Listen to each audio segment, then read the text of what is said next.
Pranams everybody. Arunachala Shiva.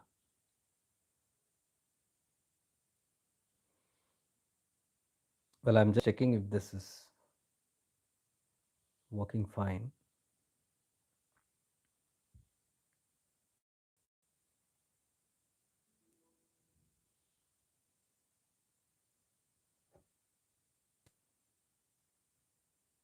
Okay. It has some delay, but I think काम चल जाएगा.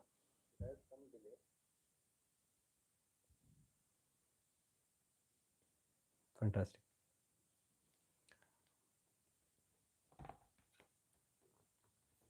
So Arunachala Shiva, welcome to all of you. These are live webcasts which will remain in this channel so that anybody wants and can anytime refer to it. This whole thing came into my head while I was sitting last time, just a few days back in Arunachala near Bhagavan Samadhi. I often read a lot the texts of Bhagavan. I read a lot at his place because it's like invoking the Guru and sitting at the feet of the Guru, Bhagavan Ramana.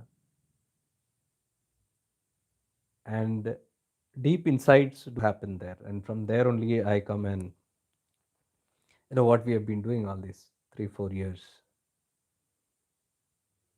So many retreats we have done, 17 retreats. Next month we have the 18th batch coming. So in just 3.5 years, we have done these many retreats here, almost at a pace of every 4 months one. But what happens is it's all absolutely the grace of Bhagavan, absolutely the grace of Arunachala. Because as I told you, we had no idea even to that these retreats and all, no ideas. It just happened and it's just going on happening spontaneously. Now I do not know whether you're hearing my voice and all that. If anything, if anybody finds anything, I'm because you can just send a message here in case any disruptions. Only just send a message here on WhatsApp so that I know something, because this is the first time I'm doing on the I'm doing cell phone. So I hope this goes well. It's a simple process, but today I would like to begin with this series. What came to my mind is that we can do. And as I always say, the path is all about reflection, especially the Gyan Marga, the path of wisdom, is all about deep reflections. So it is like sitting in the presence of the divine presence, which we call as God or Guru, and deeply contemplating on our life, on the mysteries of our life. So we'll begin with a small invocation that we often do.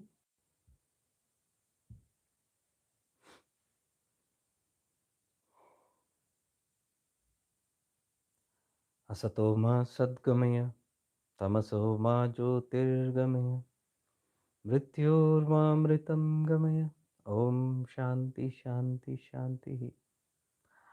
So this is a small prayer that we just are able to connect from the mind, because we are in the world. Samsara means we are in the mind. So one shift that we make, what I call so much shifting into awareness. We have to shift into awareness before we do any spiritual practice, any path, any religion. You have to be in awareness. When you are in deep awareness only, the whole purpose of that path comes alive. The meaning, there's a meaning, there's a purpose to it, there is a rasa in it. So awareness is everything, as I keep reiterating, because my whole life went in exploring so many paths and religions, or even all the religions I've been into. I have actually practiced them also: Islam, Hinduism, Christianity, even Sikhism, very deeply. Not because I wanted to experiment, it happened as a process of life. It was a part of my prarabdha. that I went through it. And then so many paths. But again, I believe it was for a very good conclusion. The conclusion being that everything is one. There is no absolute difference. And I saw one thing. What is missing maximum, due to which so much of confusions happen, so much of doubts happen, and that is lack of awareness. Conscious of what one does in life, be it your worldly life or spiritual life. If one is not conscious, if one is not deeply aware, the essence of what we do can miss out. Hence, sometimes we come into spirituality, but because the core consciousness is not there, we are not completely alive to it, aware of what we are doing, we might end up doing things very monotonously. Hence, the results doesn't come. I have seen this. My own practices, my own experimentations with life, and even when I look around, I've seen people are not able to. And those loopholes which I studied in my life, that which I rectified, I experimented after rectification, what happens? And the difference, the transformation, the leap, giant leaps of consciousness, the quantum leap of consciousness that happens when certain things are taken care of. I said, wow. And based on that first hand experience only, I started sharing my whole journey. And I can very proudly say it, most of the things in my spiritual journey happened in Arunachala. And from those practical experiences that I got and the differences that I saw, what is the missing factor? What is it that I was striving for but not able to get? What is it that I was doing everything but still not able to get to a certain point of that which I am seeking? This all happened with a variety of these experiments. And as I experimented so much, I could even compare notes. And from there, I understood what is the gap, where is the gap. And when I could fill the gap and see the difference, I could then tell it to others also. As a matter of experimentation, I was not sure yet of what even I am sharing. I didn't know whether it's true or, but for me, it was true. But then when I shared it with others and when others implemented it and they saw the difference, then I was sure what's happening to me can happen to others also. From there, I was deeply inspired to share these details. And most of my major work, depth of spiritual journey, happened after Arunachala. So I thought I must share this with people, and that is how the whole retreats began. And that is how all our deep sessions and contemplative sessions and so many sessions we did from Tirunamalai and here. And I see it is so much helping the people, so deeply helping the people. I'm so glad. So in the starting it began like I have some mysteries with me and I am going to share it. It began with that way. And then I thought, I am sharing this in this manner. I should share it in this manner, that manner. But eventually, over these years, over these 2, 3 years, I realized I cannot do anything. There is something that is more powerful. That took me a while to understand. And then I came to know it's what we call as grace. Without grace, nothing happens. But we can get the feeling that we are doing this, we are doing that. There is a binding force, there is an activated force, there is a motivating force, a powerful force, which I call as cosmic intelligence, which the Shastras call as Jnana Shakti. The path of wisdom, Arunachala, the hill, is known as the hill of wisdom, the hill that destroys ego. Ego and wisdom are deeply connected. To know the presence of ego, to know that we are in ignorance, to just even know, to realize this is ignorance. What we think as so real about ourselves, about others, about this whole life. This is ignorance. To even just know this is not true, even to make you reflect for a second, there needs to be this wisdom.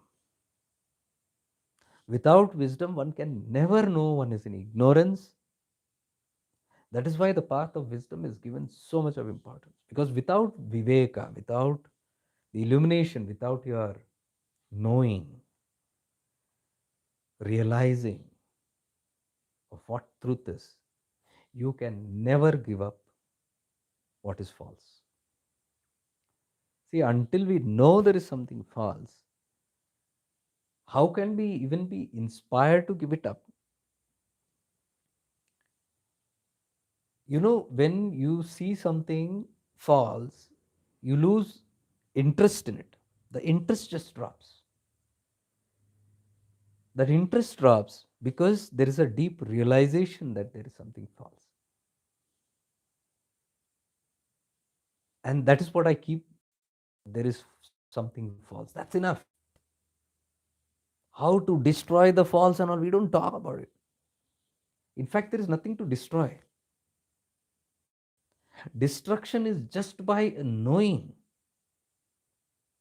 When we say the third eye of Shiva opens and there is pralaya, destruction, it is just this. Third eye is your intellect waking up, by which you have wisdom, the light of wisdom. That is what we just prayed.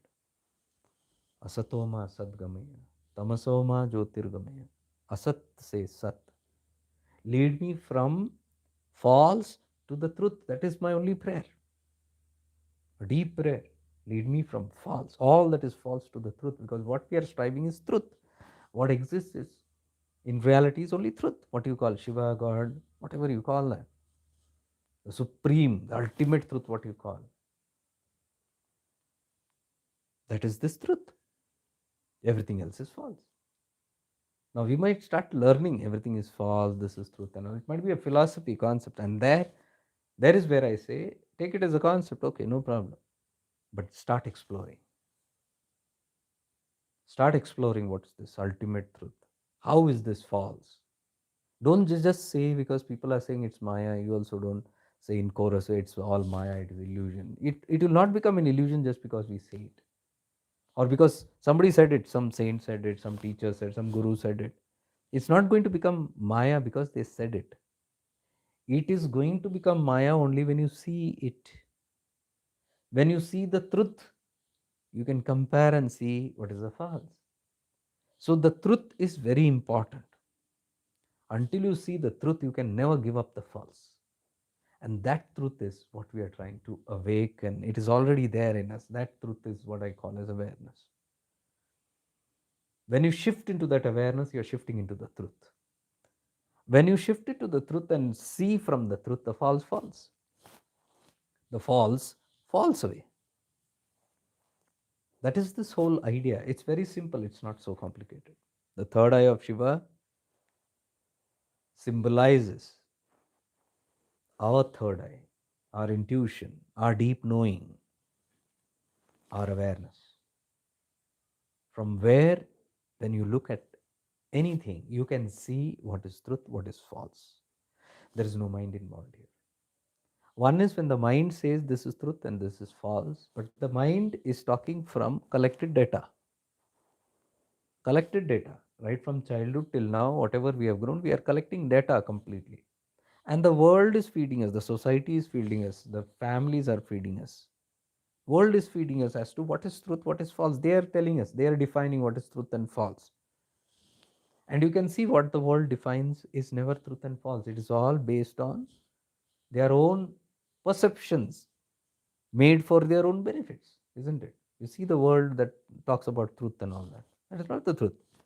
So when the mind talks about truth, it is all these preconceived notions which it has gathered from here and there. So it cannot be the truth. Whatever the mind holds is false because the mind itself is false. Mind also comes and it falls. Mind is not permanent. Mind has death. Mind has birth. Mind has death. But there is something that is deathless. And that is what we are talking here. Mrityorma amritam gamaya. From Mrityu, lead me to immortality. Mrityu, anything that dies is false. Anything that dies. Body dies. This name identity dies, the mind dies, the intellect dies, the koshas dies, any object that you see dies, thoughts come and they die, feelings come and they die, ego comes and ego dies. Anything that comes and dies, births and dies, is not true. What never was born, which we can never die, which always existed, which is there, which was there, which will always be there, not as a concept, but as a being, that is awareness, pure consciousness, pure awareness. That's why Shiva introduces himself in many texts as I am pure awareness. That pure awareness that is just aware, this awareness cannot be taken away. It was, is, and will always be aware. It knows.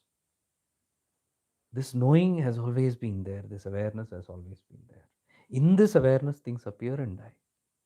Like if I am awareness, in this my awareness that I am always there, I always exist. In this, my body appears. First, my ego appears, then identity, then the mind, and then the body is created as an outcome, the manifestation of this I. And then I hold on to that body, I have identity. So, this whole process of I coming out, I, the ego, the intellect, the mind, and then this body, I come and I'll die, I go back again. But where do I come from and where do I go? There is this eternal space which we call as nothingness. Some call it Chidakasha, some call it Shunya, whatever you call it. This space which is so boundless, in which all the objects come and go, worlds come and go, you and me come and go. That space, there is a deep knowing of that space, in that space. There's a deep awareness in that space. That is what we call as God. That is what we call as Shiva. Not with a form, nothing, the formless, that space. So that space has always been there. The awareness has always been there. But the objects have come and gone. That which you become aware of, they come and go. But the one who is aware is always there. You and me have always been there eternally. But we become aware of something or the other. Like right now, you are aware of your body, your life. I am aware of my body, my life. When we become centered in this bubble of this identity of I begin living as this identity. You begin living as your identity. And then this is life, we say. That is called agyanta, ignorance. Because the awareness, which is so vast, it has been shrunk into this small ego bubble. So the awareness rotates there only in that. The infinite awareness has been captured into a bubble. That is what we call as false I or ego or I, the false I. And this bubble only keeps moving. This identity, it begins gathering identity, false wisdom, and then it starts believing, and then it starts moving and creating its own world, Chota Jagat. My own Brahmand, I keep creating. And sometimes I manifest in this body as an animal, sometimes as a plant, sometimes as a insect, sometimes as a human, sometimes as a angelic body, Devi Devatas, sometimes down. So the play of consciousness keeps going on. This bubble keeps changing different identities and it starts performing. Every different identity, it has a different performance. But it takes that performance very seriously. This whole thing is called agyanta, ignorance. Why so many performances? Why so many jumping here and there? Because of this ignorance that comes. So this ignorance to be removed is what we call as liberation, illumination, enlightenment. Enlightened enlightenment. I'm realizing here that I am not this limited identity. I am a free being, a pure awareness. This realization that I am not the mind, I am not the ego, but I am the pure self is called self realization. So, self realization is nothing but just understanding the false. And when you understand the false, it drops away. I will not even say giving it up. It is so spontaneous when we just become aware of anything that is false, you cannot hold on to that false. Any ideas, any wrong idea, you looked at a person and you believed and you said, this is the most beautiful person, this is the most wonderful person, this is the most trustworthy person, this is the most genuine person, and this is it, a perfect being. So you have a belief about that, and then somebody comes and tells this person is a crook, and with some proof, what has happened? Suddenly it collapses. Do you have to give away that personality? Do you have to bring some thoughts? I want to discard this person. No.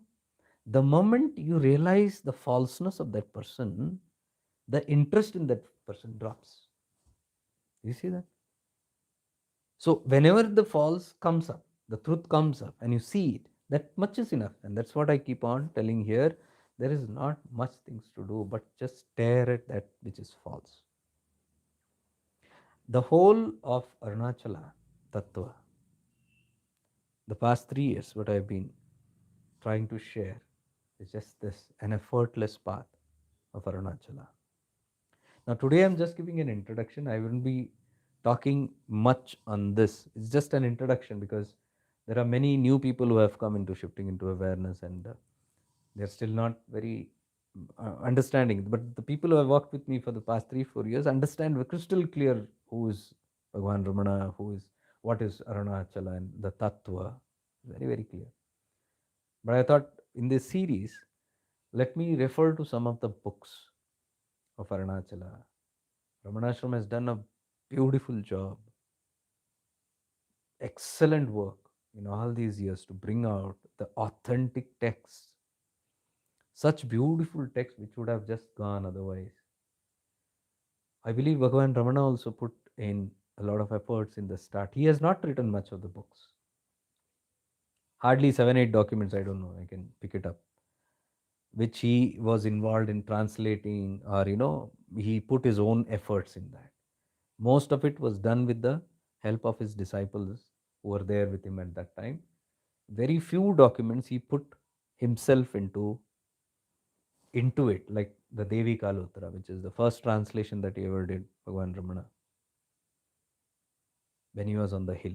The first ever translation, which he was involved, Devi Kalottara. The other, like Upadesh Saram, had mixture with Sri Murugnar, who was his disciple. So most of these were combined kind of efforts. Some he put it, but he was involved in certain scriptures and certain places where he translated this text, because what he spoke only was like the Vedas. They don't come from a structured mind. You can look at the flow from Bhagwan's words. It is just like the Vedas being spoken.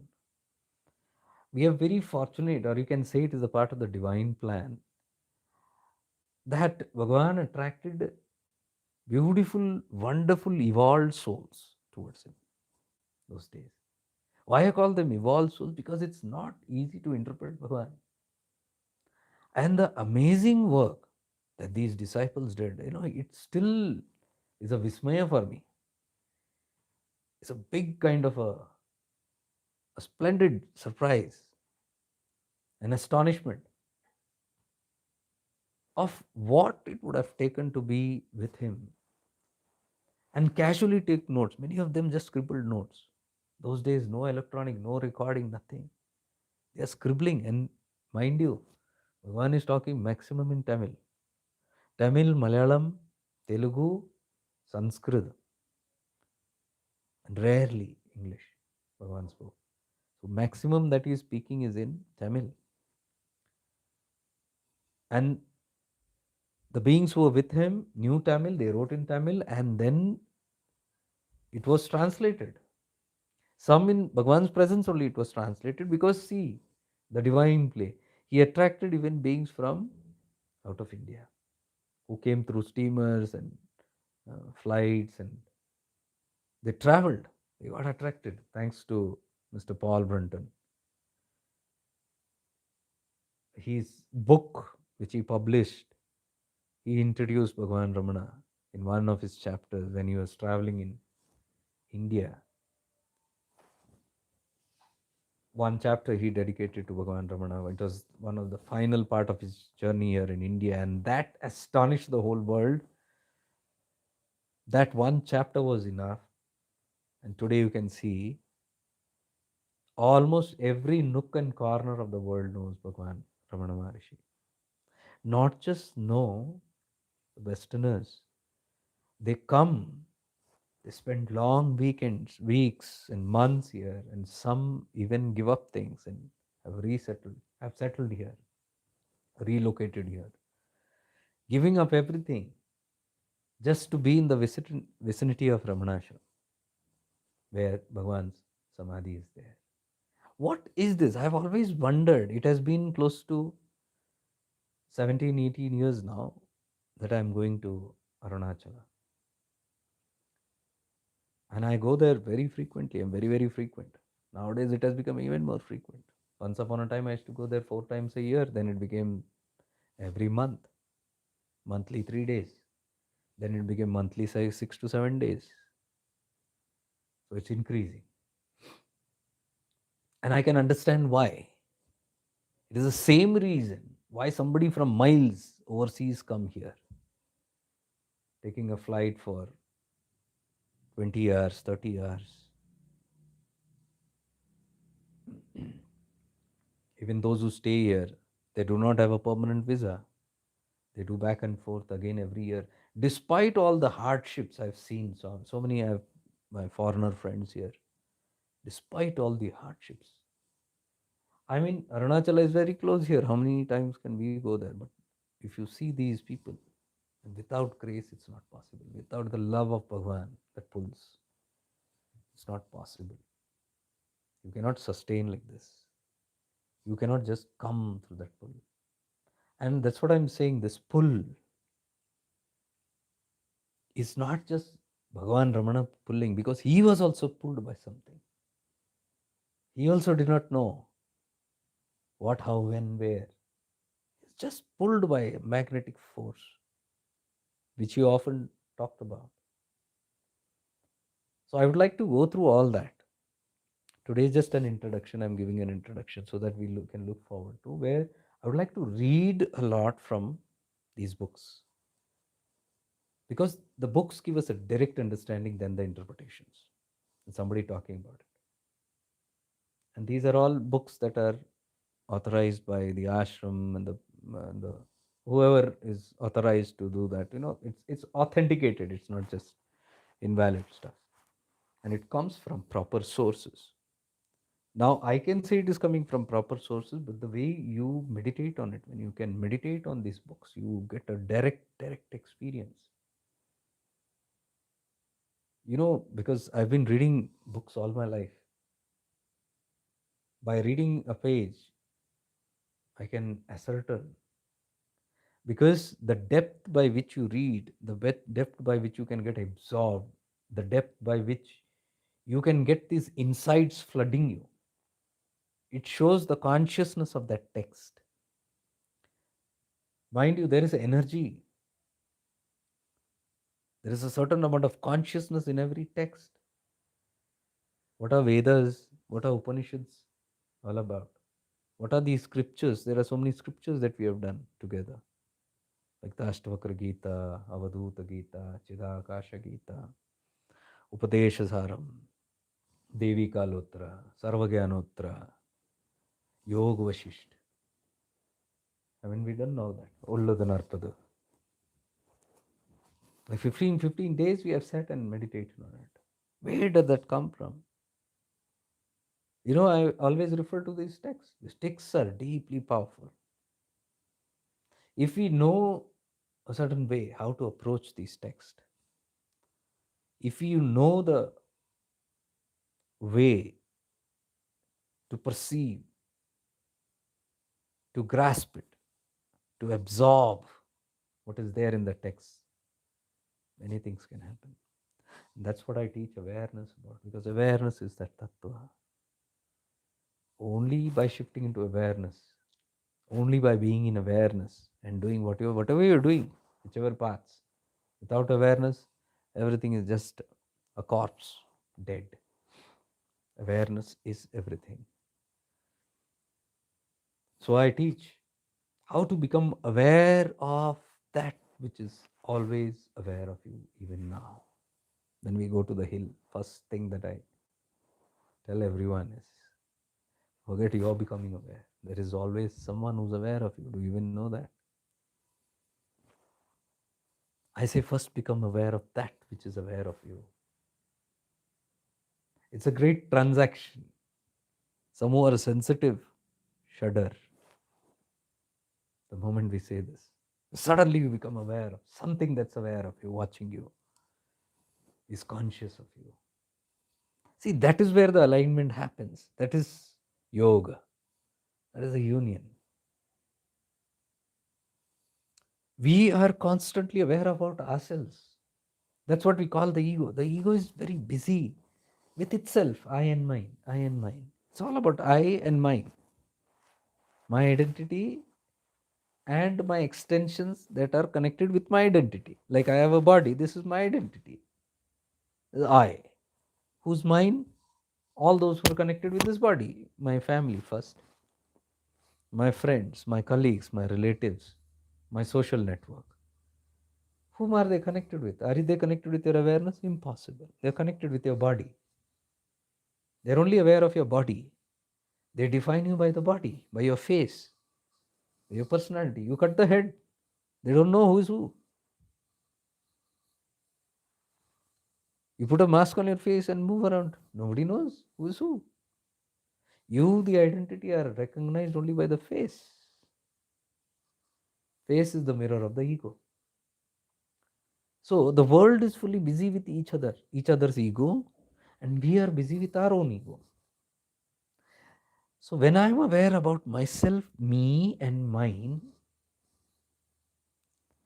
we are all the time programmed to live this way. And here we say,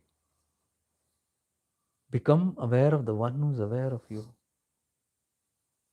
Now, who's the one who's becoming aware? Awareness, not the ego. So when awareness is aware, become aware of the one who's aware of you. Awareness is becoming aware of someone else's awareness.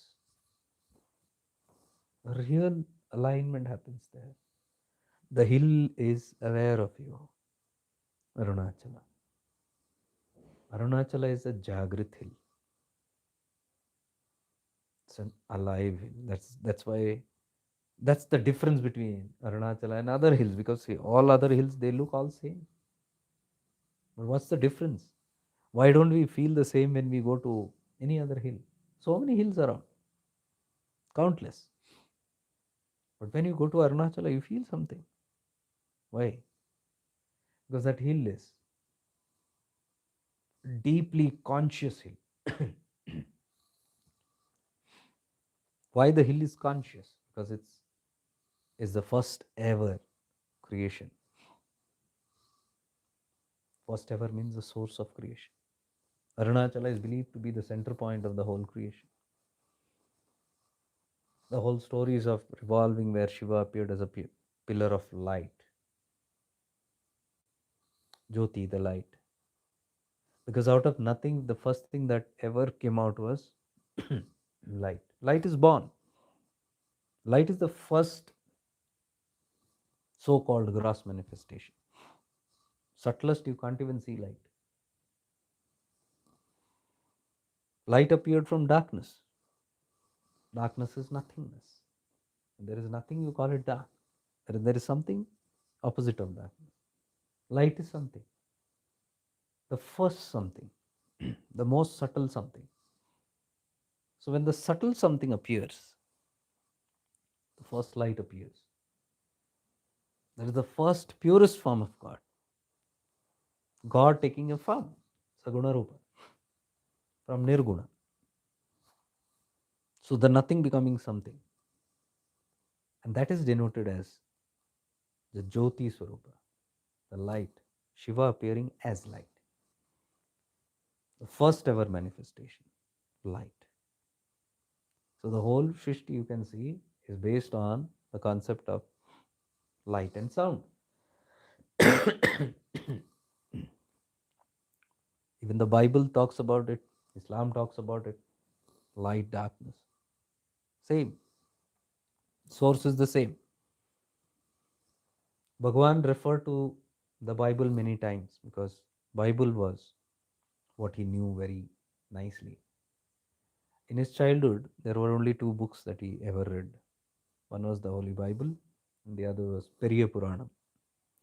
Periya Puranam is the collection of many saints, Shaivite saints, who were deep, ardent devotees of Shiva, and they are excruciating stories. Very painful, very deep stories of valor and devotion, uncompromisable devotion. Periya Purana. So Bhagavan as a child had read that, and he had read the Bible very well. I think that was for a good divine cause. As you see it, everything is the divine play. Only when you come to Arunachala, you understand everything is just a play. And everything is orchestrated by some cosmic intelligence, which we call as God. It took me a while to understand this whole thing because till then you are very busy with the free will stuff. You go on saying that I create everything, I have the power to create anything that I want. Not realizing I have the power, no problem. But I was also created. I am a product actually right now. I am not the origin. I means this ego which is saying I am the creator. Who's saying I am the creator? The Atman, the awareness can never say I am the creator. Only the mind ego can say it. So where is the mind ego? Is that the original? No, as I said, mind ego also is born out of somewhere. But because the mind and ego is not fully aware that it is born out of somewhere, it is not the original product. It is born from some womb. So who's powerful? The womb, the producer, or the produced? So when I understand, if I am so intelligent, if I am so powerful that I call myself so powerful, how powerful must be the one who created me and billions like me? Not just one, so many like me, replica. How powerful must that be? That is the first step of realizing. The first step when you become aware of a deep truth. That is the path of jnana. When you enter into the path of wisdom, the first thing that will be exposed is these kind of subtle truths where the mind cannot easily go. It's the last thing. These are the last things that you can contemplate on. The I, the false I. So when you contemplate on the false I, see, all the paths call this as false I. It is not the real I. False I. So who's this who say I have the power to create anything that I want? The false I. Whatever the false I claims is always false. It cannot be true. It's momentary because the ego is changing all the time. The ego of a child says something and claims something. The ego of a adolescent changes. The ego of the teenager changes. The ego of the adult is different. The ego of an old age person is different. If you see the egos of all this, they look all different personalities, but it's the same entity, right? It changes, it fluctuates. It keeps fluctuating according to as it is maturing. So when it fully becomes mature, it realizes all these are different shades. They're not the truth. Every time I believe something or the other, I've been a believer all this while. Whatever, as I told you in the start, whatever we gather from outside, we become that. We have not realized the truth yet. We call this as truth. My mind contends. That is why so much of war between all the religions and paths, because everybody is claiming their superiority. Every path, every religion says, I am only superior. What are they? They're just shades,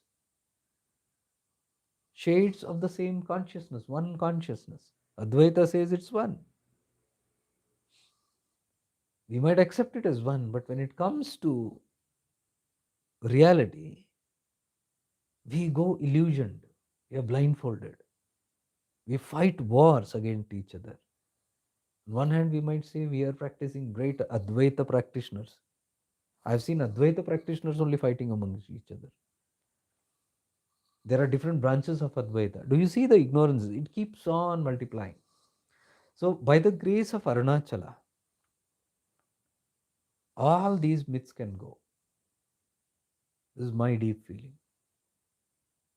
But we must have that deep, deep eagerness to know nothing but the truth, uncompromising. The prayer from within should be, Lord, I just need to know the truth, nothing else. And hold on to it steadfast. It will be revealed to you. Because, first of all, those who are attracted towards Arunachala,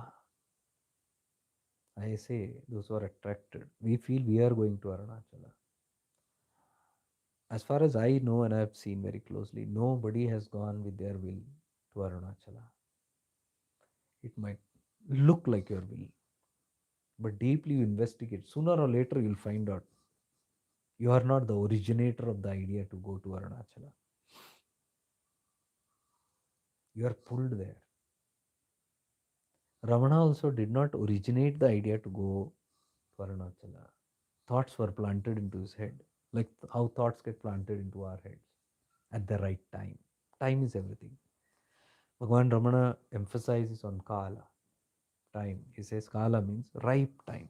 Not just time, ripe time. When the time is right, it will happen, he says. So everything is very spontaneously happening at the right time. Things are happening at the right time. Though it might look that we are putting efforts, we are doing this, we are doing because we did this, that happened, because that was done, this happened. All this is the mind's play, but with the mind settles and you become deeply aware and just watch and see and observe, it will be clearly noticed that there is something happening without our least interference. I often tell the seekers who say, I'm tired, I've done so much, I did this, I did that. And I say, okay, you feel you have done it? All these sadhanas and going to different paths, or when you say, I went and met a guru, I found a guru, you feel you have found the path or the guru or the sadhana, you did the sadhana. Come on, you were made to do all those things. Look very closely, you'll come to know. We are always made to do certain things. There is something that precedes before you even take a decision in life, any decision. There is something that precedes. To catch that, you must be deeply aware. And that is what we do day and night here. There is no other work here. Deeply catching this, deeply becoming aware of this whole scenario, of what is the truth,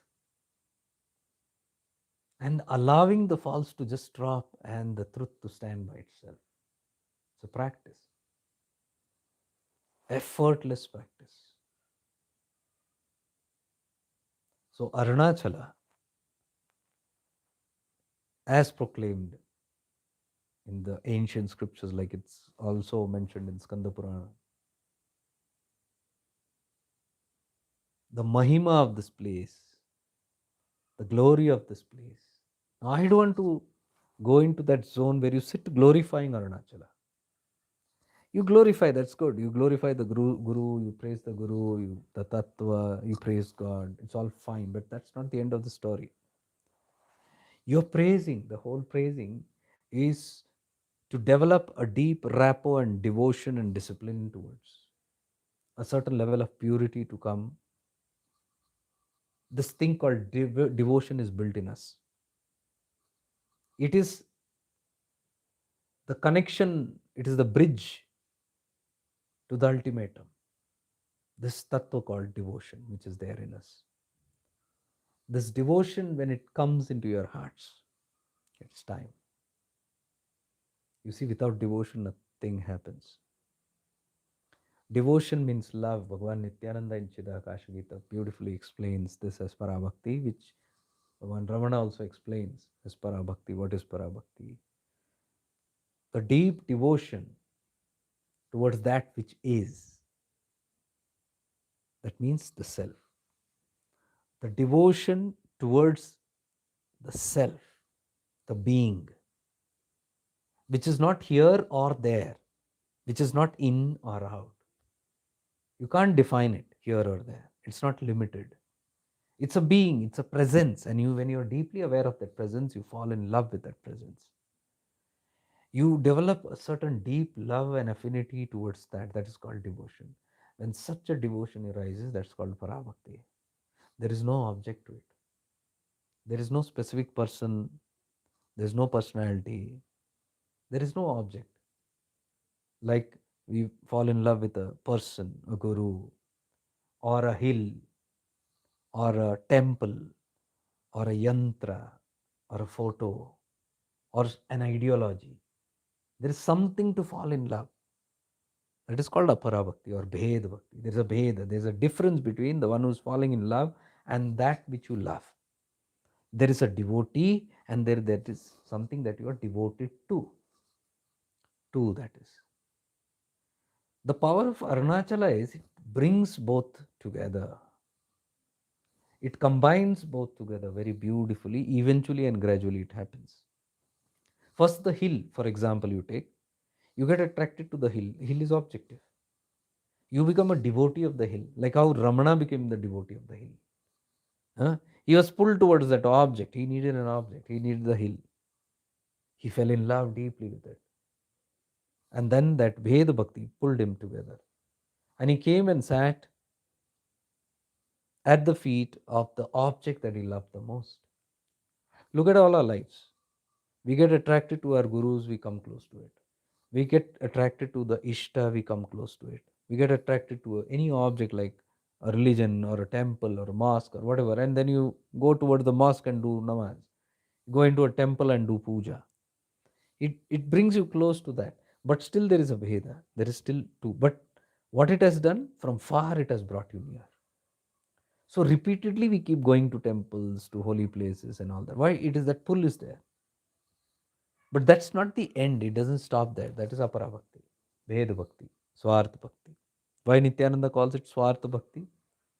Because there is selfishness in it. We develop an affliction, an affection towards an object, but we want something out of it. We know it is powerful. Look at this whole tattva. When somebody tells you there is somebody who is powerful, a siddha has come. Come, let's have darshan. Why do you want to have darshan of a siddha? A guru has come. Let's go and take darshan. Why do we want to take darshan? Because we want to come into the vicinity of a grace so that that grace can fall on us. So the need here is I want to be blessed. I want to gain something, isn't it? Nobody will go to a temple without a need. Will anybody go to a temple saying that I don't want anything, I'll just go? Hardly few or none who can go in that manner. First, there is a will, I will get something, so I go there. Even to a guru, all those who go to a guru can never say I went for nothing. Every single person has gone there for something. Most of the time, it is redemption of suffering. Most of the time, we go to all the holy places, all Mahatmas, Avadutas, Siddhas, to get rid of our suffering, isn't it? That is why Bhagavan Nityananda calls it as Swartha Bhakti. That is why he says, in the start, Bhakti is very selfish. But he also says, gradually, it becomes selfless. So the selfish Bhakti is for a very high cause. It's for a very deep reason. Why? Because man and ego is basically selfish. It is in the I and me, I and mine, always living for itself. That's how the structure of the whole universe is. Every entity lives for itself. What we call the community coming together, families or communities or countries or all these masses which we say, oh, we are all together. It's not together. They are actually feeding on each other. They survive with the help of each other. Man cannot survive alone. No species can survive alone. They are all interdependent. We are dependent on the plants. Plants are dependent on us. We exchange carbon dioxide and oxygen. We are interdependent. That's how the ecosystem is made. Interdependency. We are literally parasites on each other. Even the families, they are literally feeding off each other. Without reason, nobody will come together. Even couples to get married, to reproduce, and all that, there is a reason. There is, and that reason is for self-sustenance. The ego wants to sustain itself, so it connects with the other. Same way, spirituality, when you connect to the other, it is for your self benefit. So you can simply say the cosmic intelligence knows the structure of the human ego. If it has to get connected somewhere, it needs benefit. So that cosmic intelligence is more intelligent than us, right? If it wants to bind us back to the source, it will use intelligence only to attract you into that. This is brilliantly explained in Shiva Sutras Anugraha Shakti, in the Panchakrityas. The five heads of Shiva, Panchamukhi Shiva, which is the Panchakrityas, the five functions of Shiva, Sadashiva. One is Anugraha Shakti. First three years, creation, sustenance, and destruction, Brahma, Vishnu, Mahesh. Three. Fourth is the Tirobhava, where Shiva, by will, forgets himself. Otherwise, the play cannot happen. You can see he is given up to that ego part. He allows the play to unfold itself. So Shiva consciousness only slowly get bottled into bubbles, egos, and Shiva only pretends as ego. You and me are nothing but Shiva only. But we are the forgotten Shivas. We have forgotten ourselves. What are we doing right now? We are all trying to remember who we are. Pratibhijna it is called, Shiva Sutras. Shiva Sutras is nothing but we Shivas remembering, trying to awaken, and where the hell are we? What are we doing here? This is not our nature. So eventually, by grace, we begin remembering ourselves. The forgetfulness which happened is known as the Tirobhava, the fourth Kritya of Shiva, Shiva Sutras. It's by deliberate attempt. That's why the whole play of consciousness came in, by that deliberate forgetting. But how long it is going to forget? It has to remember itself. That is the fifth one, Panchakritya. Fifth Kritya of Shiva, that is Anugraha Shakti. So when we go to the extremes, what you call as the world is gone to its extreme and all that, now pralay is happening. What is pralay? Pralay is nothing but the remembrance. Suddenly the soul starts remembering itself. That remembering is not in yours and my hand. That is what I want to point out. We say, oh, we started walking on the path. When did you start walking on the path? If you look, investigate, you did not even know from where the interest came. It came due to deep sufferings or some level of boredom. There's nothing else to do. You're bored. And then you start questioning, what is this life? What is this all about? Or you have to fall down, bump against many places, people, things. A lot of incidents has to happen where so-called suffering increases. And then you start questioning, where the hell am I going? What is this all happening? And then you start questioning, who am I? What is my purpose? Is it just to eat, sleep, drink, reproduce, and again sleep and again wake up and again repeat cycles? What is the meaning of life? Sometimes it might take a whole life to pass away, and then you say, what did I achieve? I found everything, I got everything in life. But still I am restless. Still I have fear. Still there is fear of death. So what have I achieved? Why have these things not given me completion? Then what can give me completion? Is my nature to be incomplete always? Can I ever be complete? These kind of questions starts coming. This is known as the Anugraha Shakti of Shiva. It is Shaktipat. Whenever suffering comes in life, it is Shaktipat. This is the Panchakritya. The fifth Kritya has got activated in us.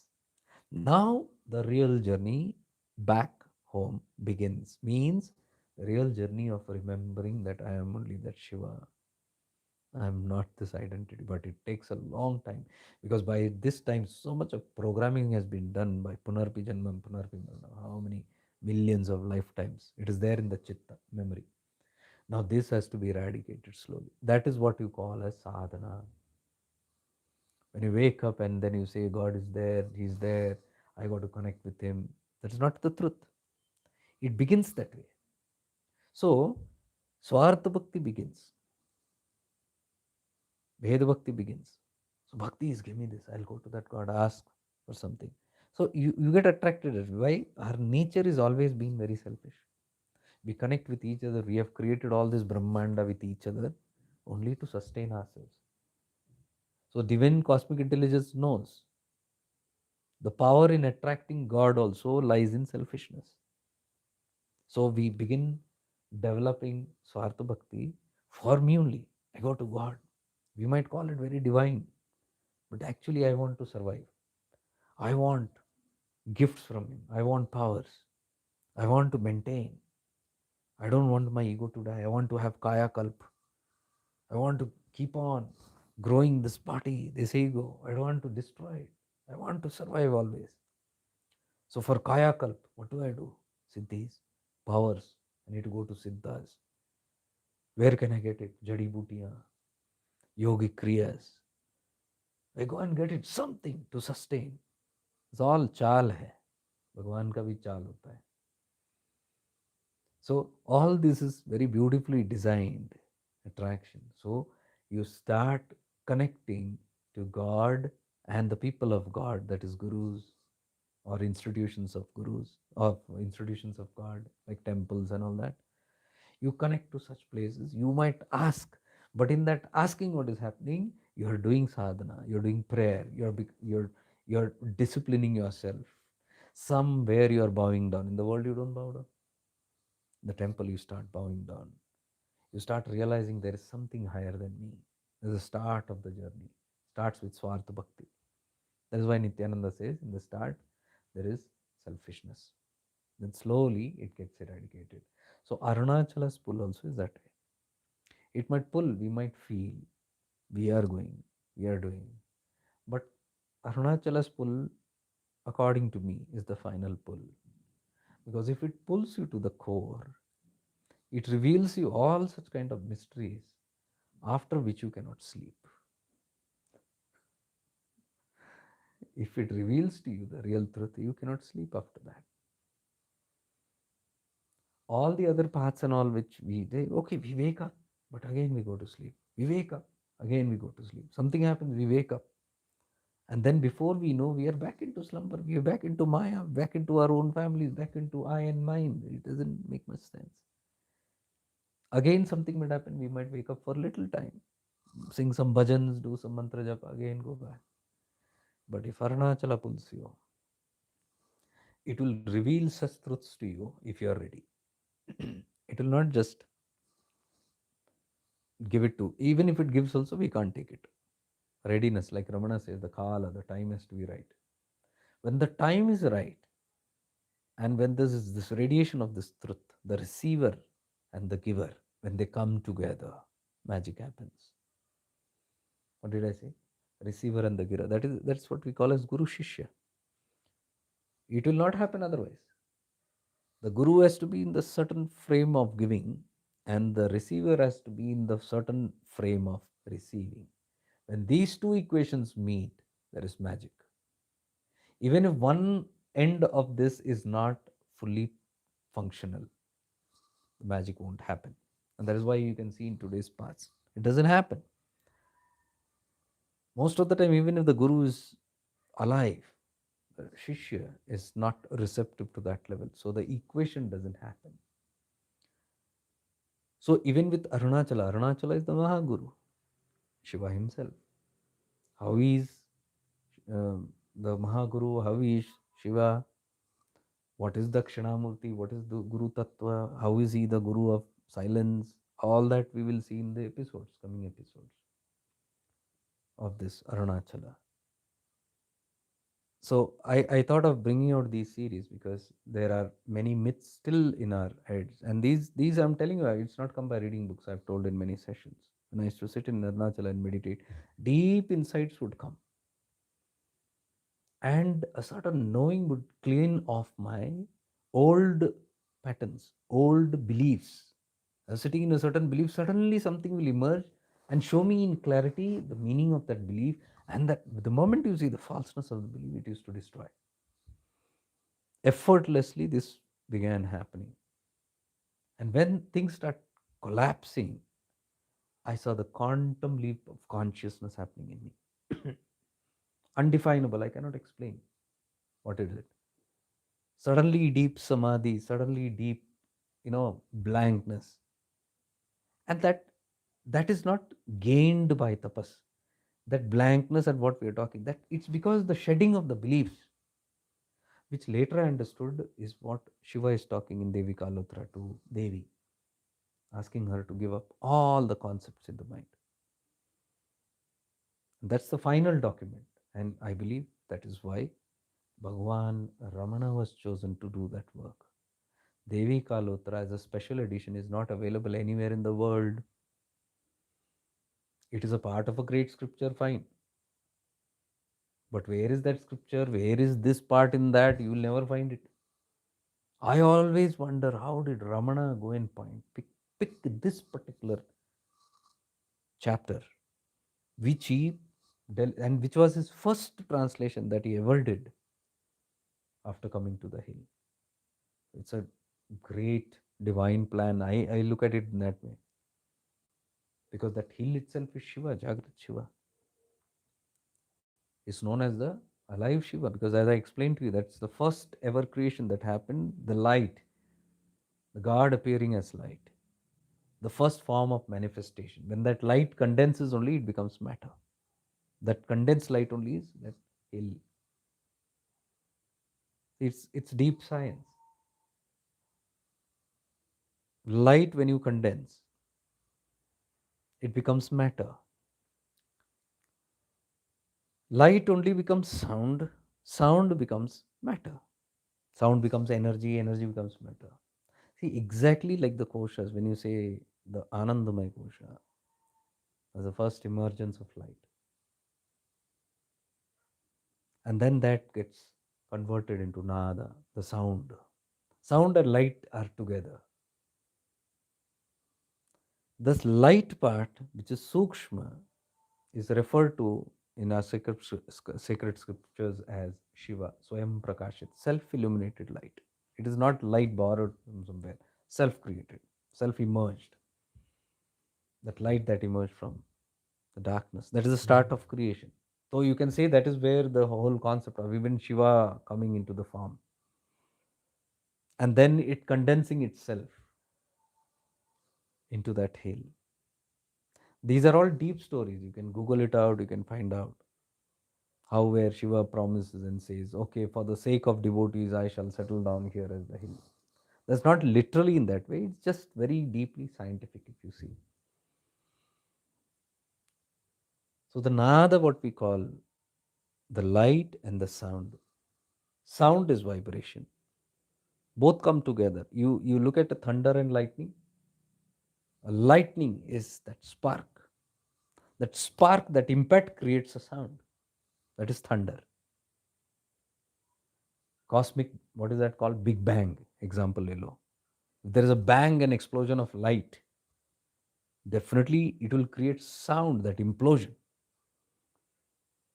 And that implosion is the first sound, what we call as nada. Light, production of light. And in Bible also it is said in Genesis chapter 1, there was nothing and then there was light. Then there was the word of God, they say. It's mentioned, the word of God. Nothing, then there was light and the word of God. What is word of God? Mantra, Om. Exactly what the Vedas are saying, no much difference. In fact, Bhagavan Ramana has explained the Bible many places, to many ways. Yeah, that is what I was talking. That is the divine Leela. Why Leela? Look, Bhagavan Ramana in his childhood had only two books, Periya Puranam and Bible. But why the Bible? And he knew it thoroughly. Because he would need it handy when he would come to Arunachala. In Arunachala, all the Westerners are going to come now from all parts of the world. And it happened in those years, 1930s and 40s, pre-independence days, all these foreigners getting attracted. Not even Indians were attracted at that time, being here. They are coming globally and they are getting attracted. And they were involved in translating much of the Tamil scripts, transcripts, Bhagwan's teachings into English. I don't see this just as a casual happening. Today, what I'm saying, I'm reading from the books, these are all coming by the grace of all these Westerners who came here. Without them, these would have never come because Ramana never spoke English directly. And what I call it amazing is the precision with which it is done. So much of precision, accuracy. It's not easy to translate Tamil to English or Sanskrit to English, especially when a Mahatma is talking about it, because what he is talking, to convert that into words also, there is a, you cannot actually translate an experience into word. It's very difficult. But Ramana managed it because he is Ramana. But his greatness, he could manage to put that into words. But what great those disciples might be to even take that words and through the bodha, deep awareness, translate exactly what Bhagavan is trying to say. That's not ordinary. I mean, we can listen to somebody and just put it in our own ways. No, I don't see it as own ways. I can see exactly what Bhagavan is trying to say. In some cases, it's not accurate. It's not. There have been all these so profound disciples. One great man that I admire is Michael James, who lived with Sadhu Om. Sadhu Om was very close with Bhagavan, one of the closest disciples. He wrote many books. He wrote many scripts in transcripts in Tamil. And this gentleman called Michael James lived with him all his years, an entire lifetime devoted with this person and helping him translate it into English. And for that, I believe he learned even Tamil and English. He has videos on on YouTube where he's trying to express, and I find that man amazing. I have seen his work. I've read almost everybody's work interpretations, but his interpretations are, though he talks very high, if you're not in that frame of mind, it can go bouncers. But I can see he's so accurate. He learned the grammar, Tamil grammar, damn it. It's not easy just to have the proper translation. He goes inch by inch of Bhagwan's saying, not wanting to make a mistake anywhere, ensuring. I mean, this kind of dedication is not possible without grace. This is all divine Leela. Such kind of people to come there, live there. So this place called Arunachala, I appreciate from the bottom of my heart, and that's such a sacred space. Even Ramanashram, the way they have maintained despite the generation. Then the office is maintained by Ramana's bloodline only, Ramana's brothers and from that family. This, but the way the whole structure is kept, I always praise two ashrams in the whole world, Ramanashram and Ramakrishna Mission. Flawless ashrams. Ramanashram is not worldwide, it is just one center, hub. And that's fine because it's at the core. Ramakrishna Mission is spread globally, but you can see the standardization and oneness. You can never feel different. You enter into any Ramakrishna Mission, you'll feel the same feeling.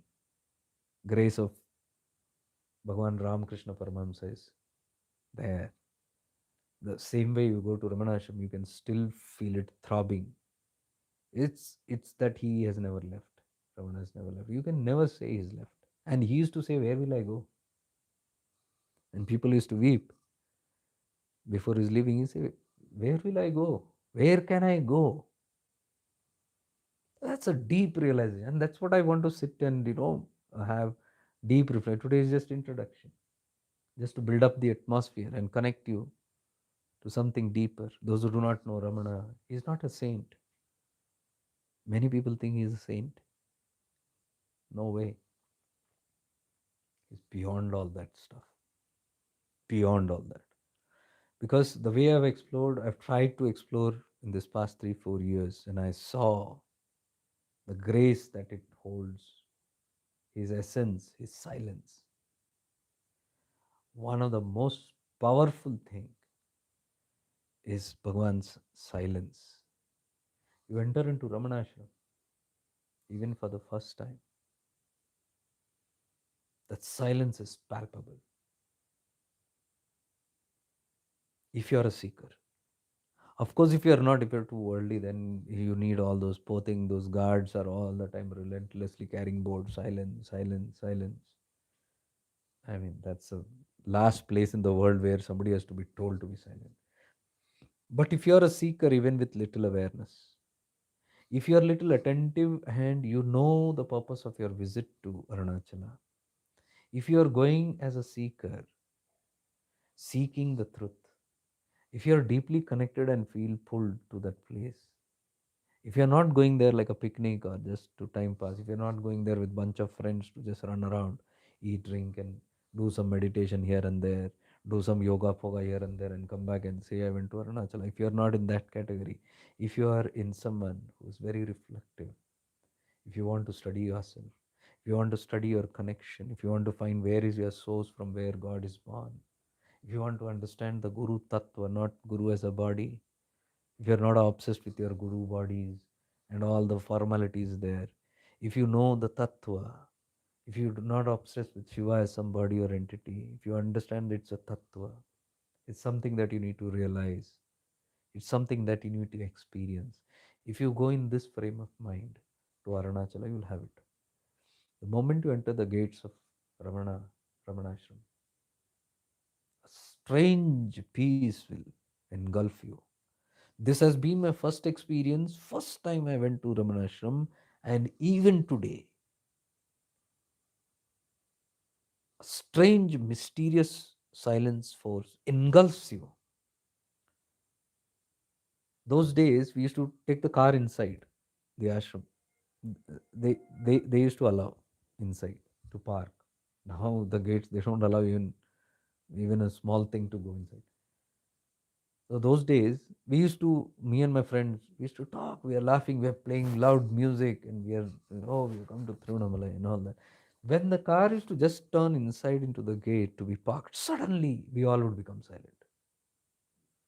No explanation. One of my friend who was little aware, he became silent. I became silent. We looked at each other. I said, "Did you feel some silence?" I said, "Bingo." I thought only I was feeling, but somebody else also felt it. And that urge, there is no urge to talk then. You want to just shut down that stereo. You want to get out of that car without making any noise.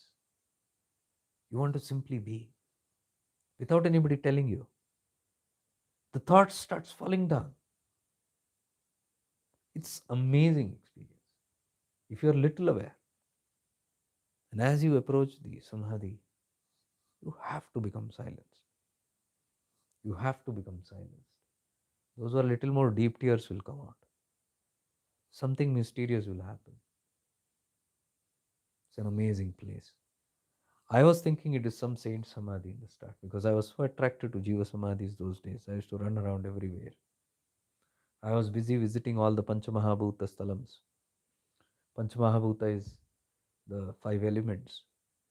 We have Prithvi Tattva in Kanchipuram, Ekambareshwar temple. That is the Prithvi Tattva. We have the Jala Tattva in Jambukeshwara in Tiruchirappalli, again Tamil Nadu. That is the Jala Tattva, water element. We have Sri Kalahasti, Vayu Tattva, that's in Andhra Pradesh, beyond Tirupati. That's the Vayu Tattva, air element. And then we have the Agni Tattva, Tiruvannamalai. That is the Agni Tattva. That is the place of Agni. And then deep down south in Chidambaram, we have the Akash Tattva in Chidambaram. So I've been plenty of time to these places. I used to meditate in these places. And that is how I came in touch with the fire element. But this fire caught fire, literally.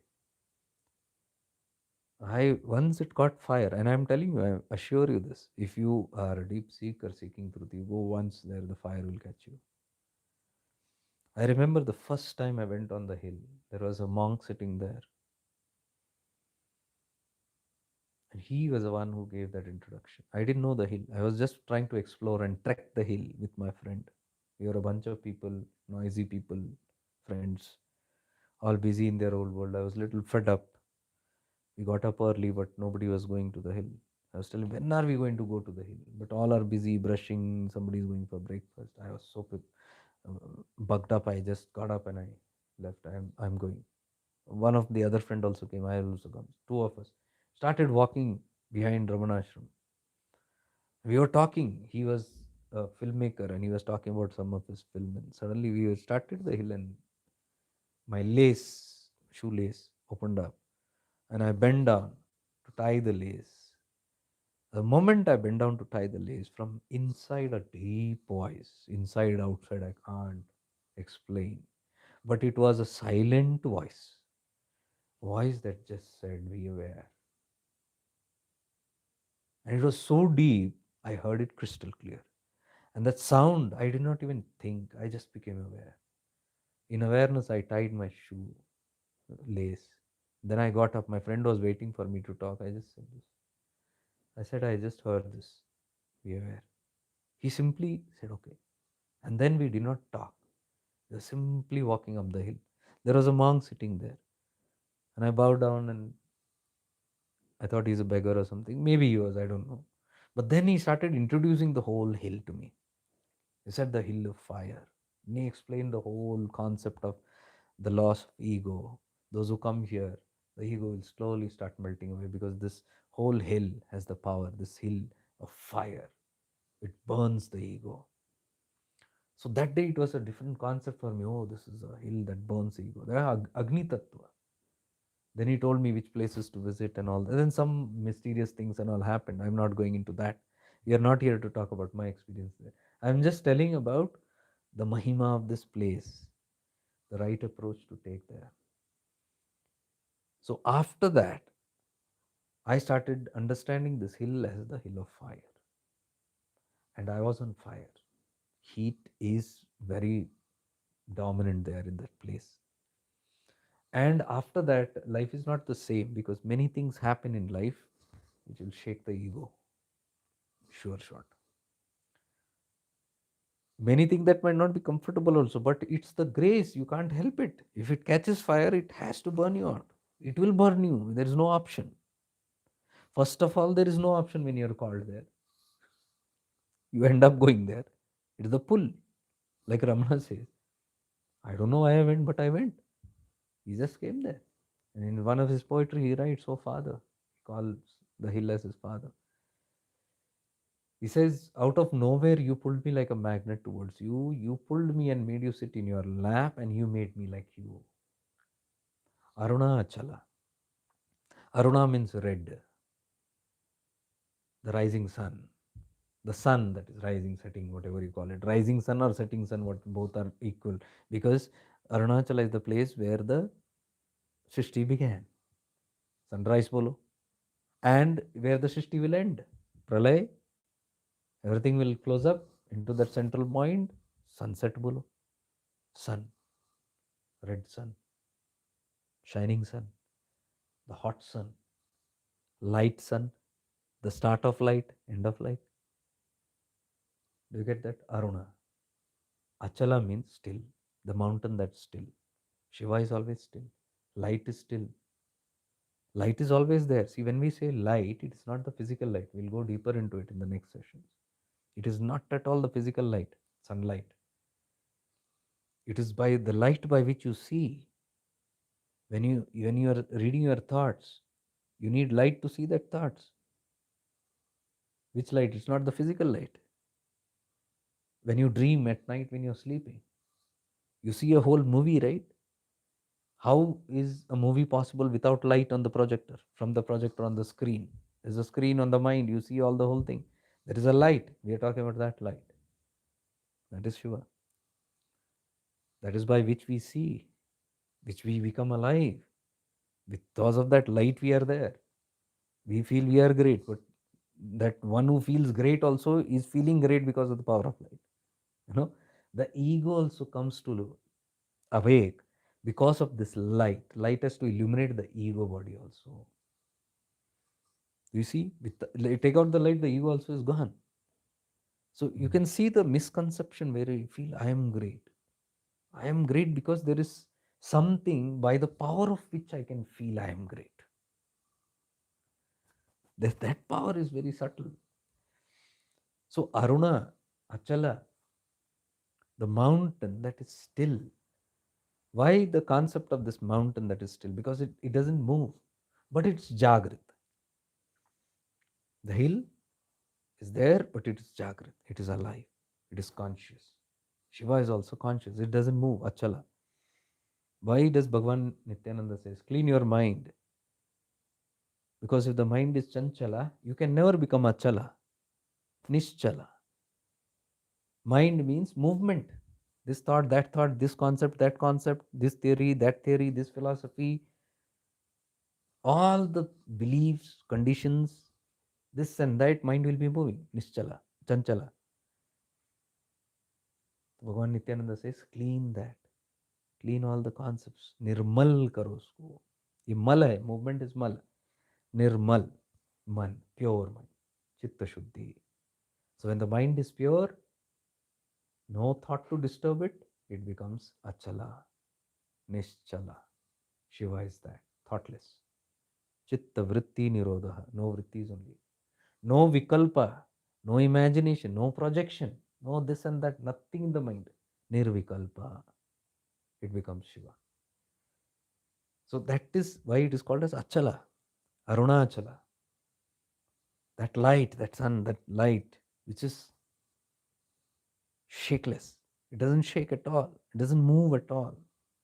So Ramana says, you pulled me like a magnet towards you, made me sit in your lap, and made me exactly like you.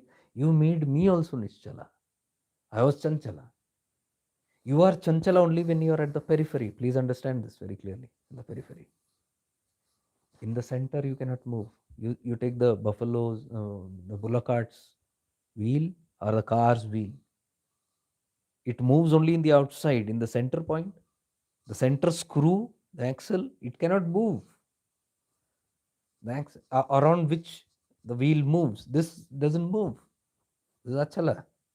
But everything moves around it. This is Arunachala, the hill. Around it, we do parikrama, right? It's moving. The whole world is moving. But this one is aware. It is aware of everybody who's doing parikrama. That's why I keep telling people, become aware of the one who is aware of you. There is some strange, mysterious beingness that's aware of you. You have to become attentive towards it. Suddenly there is a jolt. A transaction has happened. Both the awareness have met itself. From both sides, somebody is aware of you, you are aware of that one. Isn't that a beautiful? That's what Arunachala is. It's a very mysterious place.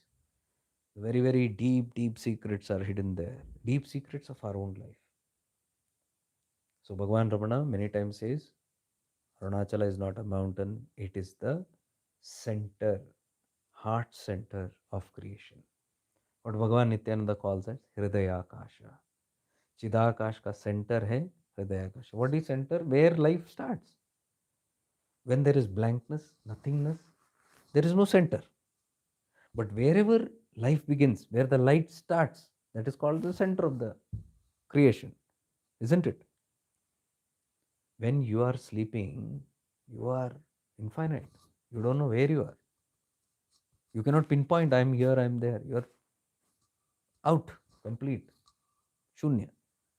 But in the morning when you wake up, from somewhere you wake up, right?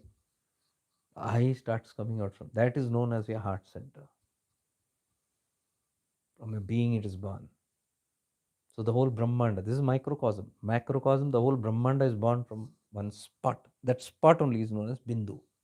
Your Sri Chakra Bindu, Meru Bindu.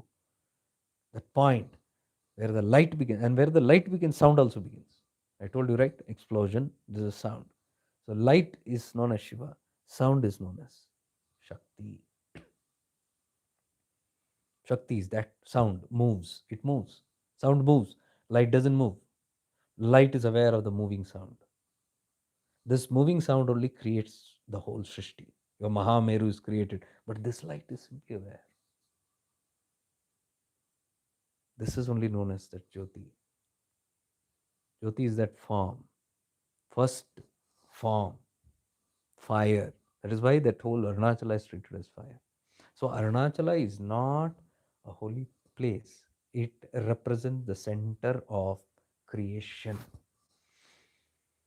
When we go to Arunachala, we do retreats, we are not going there to climb up and down the hill, going and exploring the caves and just glorifying God. No, we are realizing this. We sit and connect, and by the grace of Arunachala, these experiences starts happening. Arunachala calls you to give an introduction to yourself. It is not introducing itself as the hill. It is pulling you because now we are outward. We are Bahimukhi. So it is continuously pulling you again and again. Where is it pulling you? To go outside. Swartha Bhakti is there. I am attracted to Shiva. I want to go there. What for? I want to ask some boons. Give me Kaya Kalpa. Give me good health. Give me wealth. Give me Shaurya. Give me the career. Give me abundance. Give me good relationships. Give me a beautiful health. Give me bhakti. Give me this. Give me that. Okay, you go there. Slowly, as this apara bhakti starts developing, maturing, and the mind starts becoming pure, you will understand you are actually being pulled to your own center. वो तो बहाना है. Again and again it will call you there. But as you go closer, you will start, every time you go there, you are here. You go to Arunachala, you are connecting here. This only is externalized as Arunachala.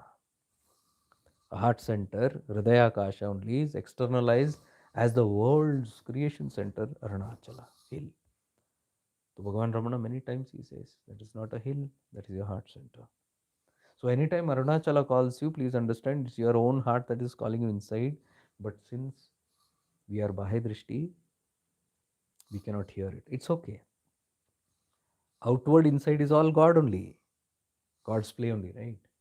When you cannot hear your own Viveka, your Antarman, your inner mind, what Bhagavan Nityananda says in Chidakasha Gita, the first Guru, primary preceptor is your mind intellect. Secondary, the one who gives you Diksha from outside, that is the secondary Guru. The first Guru, Pratham, is your mind intellect. That's a Viveka. If you can't listen to this, if you are not inward, then automatically a pull will come from outside and you are attracted to an outside Guru. You go and sit in the vicinity of that Guru, but every time you go to the vicinity of that Guru, you will see you are connected to the inner Guru. You become more meditative by the power of the outside Guru. That is what Bhagavan Ramana says. The outside Guru leads you to the inside Guru. Bhagavan Nityananda is saying, the second preceptor, second master is outside, secondary master is outside. It must lead you to the internal Guru, first mind. Same. Outside Guru leads you to your inside Guru. Till the day you are gone inside, the outside Guru's work is not over. It is not to blame the outside Guru. It is you, because you are still Vahimukhi. You can only see the outside. The day you understand that outside is not true, it will vanish one day. The Guru's body will vanish. Everything identity will vanish. But this can never vanish. It is actually trying to introduce you here, the inner. Same way, Arunachala, the outer Shiva. Shiva is not outside. Internal, but we can't hear inside because we are Panchindriya, all outside. So we developed outside bhakti, apara bhakti, no problem. That is also the Leela of God. It pulls you outside. Every time you go closer and closer, you are going closer and closer here. One day, as you ripen, you will see this very clear. So every time you go there, you are going inside. Slowly, you'll understand it's all inside only. The day you directly go inside, you don't need the outside. You don't need to go to the hill then. The hill's work is over. Same way, the day your inner guru activates, you don't need to go to an outer guru. The outer guru's work is over. This is how the Srishti is designed. The outside and inside are all one. It's all Chaitanya Mahatma. First verse of Shiva Sutra. Chaitanya Mahatma. Everything is Chaitanya only. Hindu, Muslim, Sikh, Isai, kuch nahi hota hai, sab bakwas. These are all mind stories. All one consciousness come out and playing different roles. Shiva experiencing himself in all the different roles, right from a reptile to an ant to a divine celestial being to a ignorant preta pishas down there. It's all one only having a different dual experiences, and they fight with each other. That's called the play of consciousness. Arunachala reveals all this very beautifully, but for that, the right approach is needed, and that's why I thought I'll start sharing this, because what I'm sharing here, I used to only share with the group inside and in deep retreats. But some of the things I can share here. The practices we do it internally only. Practices I won't be able to do it here, because we need to be very steady. We cannot be just casual. These practices, until we are ripened for that, we need not even do all those things. So that's why we use the retreats for that. Those who have done enough and got all this crystal clear by grace, by the grace of the Param Tattva, Guru Tattva, Dakshinamurti. We will understand all these tattvas. What is Dakshinamurti? What Bhagavan Ramana is playing a role. So I thought the more we reflect on Ramana's teachings, Ramana Chintanam, you'll exactly you are exactly doing Chintana on Shiva only. You are doing the Chintan on yourself. The more you reflect on Ramana, more you'll find yourself reflecting towards the self and God. It's not different. That's the beauty. And that's how I have been very deeply involved by just reading Ramana's words. I find it very, very enchanting. It's not words, it's not human words. They have potential powers. All these books that you see, they all have very, very potential powers, not ordinary. And as I always say, Mahatmas, the great ones, they leave behind books because they know their physical bodies are temporary. They cannot survive beyond a certain time. But there are people waiting there in all generations, even after their time. There might be genuine people waiting there, but their bodies cannot be around. Their consciousness is around. But now, since the voice is not there, they speak through the books. They leave behind their energies, they leave behind their actual work through the books. This I'm very sure this has been the intent of Bhagavan Ramana, like it has been of Bhagavan Nityananda through Chidakasha Gita. Chidakasha Gita is not for everybody. He has not anywhere in Ganeshpuri or Kanjangad openly talked about Chidakasha. He left in a book for those mature seekers who are ready. When the time comes, you will get interest, and by his grace, you will start learning it. Same way, Ramana's all texts, the great texts like Upadesaram, Ulludanarpadu. We have done deep courses. It's there on my website, shiftingintoawareness.com/courses. If you see, 10 days, 15 days, we have done Yoga Vashishta, Devi Kalotra, Upadesaram, Ulludanarpadu. All these are very deep, high, higher scriptures of Bhagavan's works. You understand this, you understand the self very easily. So, with this intent, we began today, just introduced about the whole place of Arunachala and the Tattva, about Ramana. We'll go on investigating every day. I think it's time. So we'll keep it from 9 to 10:30 daily. We will reflect. Either we will read, we will contemplate on Ramana and Arunachala. For till whenever I'm guided, till whenever it is permitted, we'll keep on doing this. If you sit here with the right frame of mind and nothing else, and just reflect on what we are discussing, reflect into your life, into your own inner space. Lot of things will start coming out.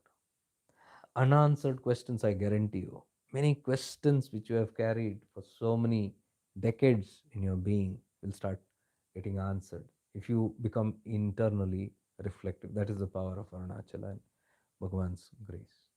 It is by their grace only we are able to do anything. And I remain eternally grateful to this place, Arunachala, and Bhagavan Ramana's constant guidance to me as well as so many people here. So, tomorrow we will continue with deeper reflections. We will read some texts also by which you will be able to understand. I want to read his basic how Bhagavan Ramana started. If you read it, we have heard stories, right? You read exactly what happened to him. You'll fall in love with this personality. You'll say it's not an. You'll understand it's not an ordinary personality. It's not a saint story. It's something else. Something else. Okay. So thank you for being here today, everybody. Those who loved it, you can join tomorrow. And this sorts are recording problem issues. This recording will remain here for however long it has to be there. Let us become aware of ourselves, this presence in whom we sit. Let us understand this presence is everywhere. It is not confined or limited to a person or thing. You just be aware more of your presence than of any object. Right now, don't bring any gods, any persons in your mind. Just put an attempt to become aware of the presence. There is a presence in and around us, and that presence is very active. You become more active towards the presence than the objects. We have been till now going and holding on to the manifestations of the consciousness. How about holding the consciousness itself? When you let go of the manifestations of consciousness, the body, objects, you simply can become aware of what is consciousness. Let us try to make these attempts and understand Shiva is this presence. He's not an entity, he's not a form. He's not all those ideas that we have, all those fancy images we have created. It's much beyond it. Images come later. What precedes it? That Shunya, Nirguna, Nirakara, from where he appears. That darkness from where the light appears. Let's go to the source.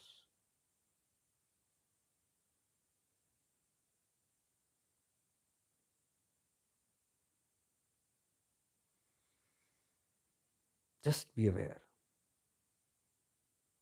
of whatever is there in and around you. Body is there, just be aware. Breath is there, be aware. Don't do anything about it. Don't think anything about it. Even if you think, do anything, it will still work.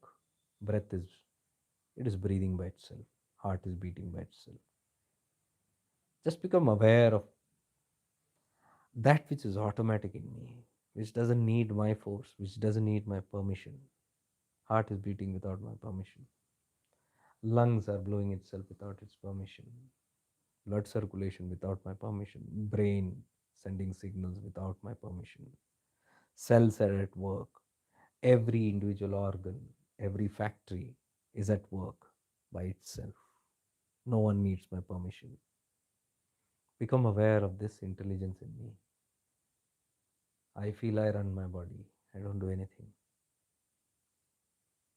Actually, I'm just living in a body that is automatically working for me. God has prepared this intelligence and given me this body.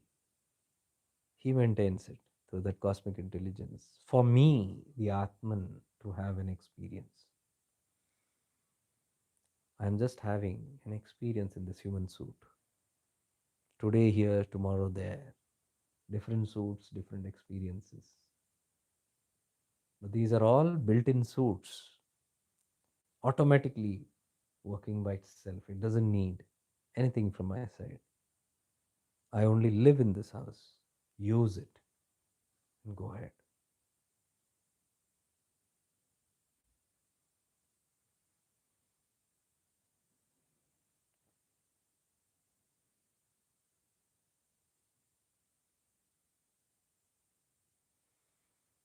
Om Purnamada Purnamidam Purnat Purnamudayachyate Purnasya Purnamadaya Purnamevavashishyate. Om Shanti Shanti Shanti.